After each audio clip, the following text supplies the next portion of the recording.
자, 오랜만입니다, 여러분들. 법과 정치에서는 또 처음이죠. 매우 통통한 구름이 아니라 휴지는 왜 하얗고 덜덜 말려있는가. 휴하돌로 새롭게 찾아왔습니다. 자, 교과서로는 24페이지, 25페이지 분량을 오늘 할 거고요. 최대한 적게 하려고 노력할 테니까, 영상을 짧게 하려고 노력할 테니까 이해해 주세요. 노력해 보겠습니다. 자, 가겠습니다. 지난 시간까지 우리는 근대 시민혁명까지 배웠죠, 그죠? 그래서 근대에는 어떻게 정치가 이루어져 왔는지를 배웠습니다. 지난 시간에 근대 시민혁명으로 국민들이 이제 백성에서 시민으로 레벨업한 사건이 있었죠, 그죠? 이제는 현대 민주 정치로 넘어갑니다. 현대 민주 정치의 발전과 과제. 첫 번째, 현대 민주 정치는 대중민주주의라고 할 수 있습니다. 여기서 특권층을 중심으로 한 정치가 아니라 대중들이 참가하는 정치가 대중민주주의입니다. 특권층을 중심으로 하는 정치, 이것만 얘기했을 때는 절대왕정이구나 라고 생각할 수도 있지만, 절대왕정뿐만 아니라 우리 근대 시민혁명에서 기억납니까? 모두가 시민이 돼서 모두가 참정권을 얻었습니까? 그건 아니죠. 누구만 얻었어? 돈이 많은 그렇죠. 부르주아만 참정권을 얻었고, 누군 못 가졌어요. 여성, 노동자, 하층민 등 좀 경제적으로, 사회적으로 신분이 낮은 사람들은 참정권을 얻지 못했다는 거예요. 이렇게 특권층을 중심으로 한 정치가 근대까지 이루어졌다면 현대는 그렇지 않다는 거죠. 그게 바로 보통선거를 통해서 알 수가 있습니다. 선거의 4대 원칙 중에 하나인 보통선거. 뭔지 압니까? 일정 연령 이상의 나이가 되면 누구나 선거권을 가지게 된다라는 게 보통선거입니다. 그럼 4대 원칙 압니까? 보통선거, 평등선거, 직접선거, 비밀선거. 평등선거는 뭘까요? 1인 1표다. 사회적 신분이나 신체적 특성으로 인해서 1표 이상 가질 수 없다라는 거예요. 과거에는 귀족들은 평민들의 100배 이상의 효력을 가지는 표를 사용하기도 했어요. 그것까지야 나중에 얘기하고, 직접선거와 비밀선거는 다 알죠? 그래서 보통선거라는 것 자체가 이미 모든 사람들이 누구나 선거권을 갖는다는 거니까 대중들이 참가하는 정치라는 걸 나타내는 거죠. 이 보통선거의 반대말이 바로 제한선거고요. 제한된다는 거니까 바로 특권층을 중심으로 한 정치가 제한선거를 하는 반면에 대중들이 참가하는 정치가 보통선거라는 거예요. 자, 그러면 근대에 부르주아만 갖고 있던 이 선거권 혹은 참정권을 어떻게 누구나 가지는, 대중들이 가지는 보통선거를 할 수 있는 이런 일이 벌어졌을까? 사건이 있었겠죠.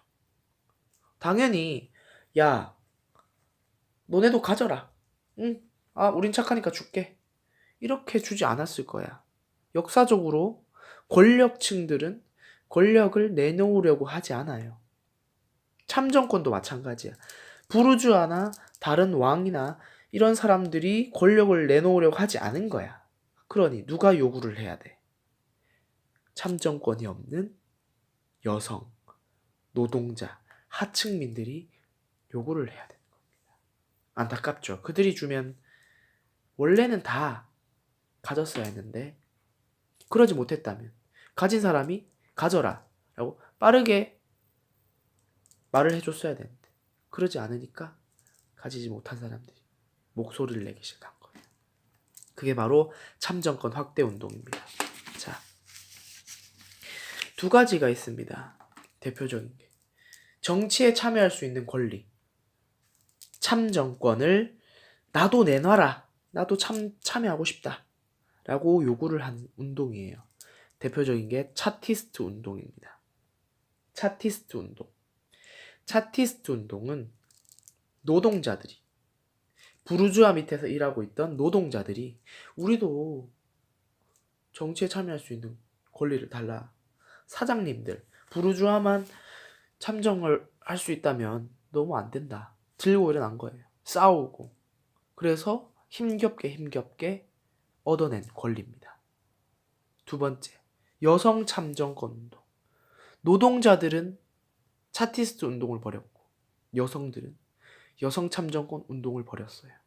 여성들도 나도 어른이고 사람이고 생각을 할 줄 알고 말도 할 수 있는데 사회의 구성원인데 왜 나는 참정을 할 수 없는, 정치에 참여할 수 없는가? 나도 내놔라.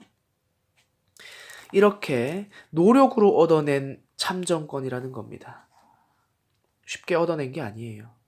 여러분들이 당연하게 생각하고 있는 이 20살 이후로서의 투표할 수 있는 권리, 선거할 수 있는 권리, 이게 다 노력으로, 피땀으로 얻어낸 결과라는 겁니다. 자, 교과서에서도 24페이지에 여성 참정권 운동에 대한 기록이 나와 있죠. 충격적인 건 우리나라는 보세요. 1948년에 여성들이 정치에 참여할 수 있었습니다. 그뿐 아니라 가장 빠른 나라인 뉴질랜드도 1893년, 그러니 1893년 이전에 세계에서는 여성이 정치에 절대 참여할 수 없었다는 겁니다. 뭐 여왕이나 뭐 그런 독특한 경우를 제외하고, 그건 절대왕정이니까 뺄게요. 대중민주주의에서 평범한 국민들이, 그 중에서 여성들이 정치 참여하기란 너무 어려웠다는 거죠. 이러한 운동을 통해서 대중민주주의가 등장했다. 그 다음 두 번째, 대의제와 호남민주정치가 등장합니다. 이제는 대의제와 호남민주정치가 현대민주정치를 대표하고 있어요. 대의제가 뭐예요? 대신 의사를 결정한다. 대표를 뽑는다. 간접민주정치인 거죠. 호남민주정치는 기억납니까? 간접민주정치를 바탕으로 직접민주정치의 요소를 넣은 민주정치죠. 기억나야 돼요. 배웠던 거야. 그래서 대의제와 호남민주정치의 등장 배경은 영토가 커지고 사람들이 많아지고 사회의 다양성과 복잡성이 심해지면서 이제는 더 이상 직접민주주의를 할 수 없기 때문이에요. 직접민주주의는 모두가 한 장소에 모여서 국민 전체가, 국민이 직접 목소리를 내는 게 직접민주주의죠. 근데 그렇게 할 수가 없잖아, 이제는. 우리나라만 해도 5천만 명이 동시에 언제 모입니까? 어디에서? 불가능하죠. 한계. 대의제, 대표를 뽑는 이 민주정치. 예를 들어서 국회의원과 대통령을 뽑고, 시장을 뽑고, 군수를 뽑고, 도의원을 뽑고, 국회의원을 뽑죠. 우리 이제 6월에 그 선거가 있는데, 그런 시스템의 한계점. 첫 번째, 선거와 투표 때만 주권을 행사할 수 있다. 국민이 주인인 게 바로 민주주의 아니에요. 민주주의. 근데 민주주의의 국민이 주인인데 국민이 투표할 때만 권리를 행사하는 거죠. 투표 안 할 때는 누가 정치를 해? 사실. 국회의원들, 대통령, 도의원, 시의원, 시장, 군수들이 알아서 하는 거잖아. 물론 그들이 국민의 의사를 물을 순 있지만 결정은 그들이 하는 거잖아요. 그러니 이때만, 선거, 투표 때만 국민이 주권을 행사하는 거야. 한계가 있죠, 이거는. 주인인데 주인이 가끔 권리를 행사하는 거잖아. 평소에는 정치에 참여하는 게 적다는 거예요. 두 번째, 국민이 정치에 무관심할 수 있다는 거야. 이거 배웠죠? 대표를 뽑기 때문에 남이 하는 일이다라고 생각하는 거예요. 세 번째, 국민의 의사가 왜곡될 수 있다. 국민이 A라는 걸 원하는데 뽑아놓은 국민의 대표가 B라고 말을 해서 B가 되면 국민의 의사가 왜곡되는 거죠. 이런 것들이 바로 국민이